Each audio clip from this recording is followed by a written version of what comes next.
বিশিষ্ট ইসলামী scholar doctor Zakir নায়েকের সম্ভাব্য বাংলাদেশ সফর প্রসঙ্গে ভারতের পররাষ্ট্র মন্ত্রণালয়ের মুখপাত্রের মন্তব্য বাংলাদেশের নজরে এসেছে বলে জানিয়েছে পররাষ্ট্র মন্ত্রণালয়।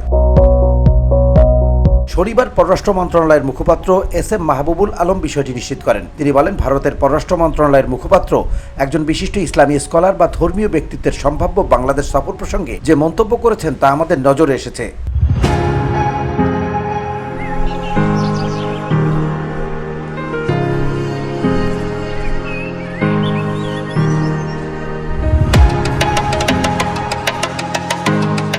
তিনি আরো বলেন, আমরাও বিশ্বাস করি কোনো দেশের অন্য দেশের কোনো অভিযুক্ত বা পলাতক ব্যক্তিকে আশ্রয় দেওয়া উচিত নয়। উল্লেখ্য, গত বৃহস্পতিবার ভারতের পররাষ্ট্র মন্ত্রণালয়ের নিয়মিত প্রেস ব্রিফিংয়ে মুখপাত্র রণধীর জয়সওয়াল সাংবাদিকদের প্রশ্নের জবাবে বলেন, ভারত আশা করে জাকির নায়েক ঢাকা সফরে এলে তার বিরুদ্ধে বাংলাদেশ সরকার যথাযথ পদক্ষেপ নেবে এবং ভারতের নিরাপত্তা সংক্রান্ত উদ্বেগ দূর করবে।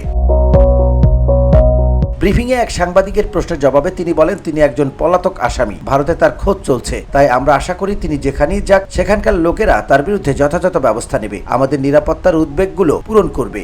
এর আগে গত 28 অক্টোবর পররাষ্ট্র উপদেষ্টা তৌহিদ হোসেন জানান, জাকির নায়েকের সফরের বিষয়ে পররাষ্ট্র মন্ত্রণালয় অবগত নয়। জাকির নায়েক রাষ্ট্রীয় আমন্ত্রণে বাংলাদেশে আসছেন এবং বিভিন্ন জেলায় ঘুরে তার কর্মসূচি পালন করবেন এমন প্রশ্নে পররাষ্ট্র উপদেষ্টা বলেন, জাকির নায়েককে দাওয়াত দেওয়া হয়েছে বলে আমি জানি না। VOD Bangla news desk.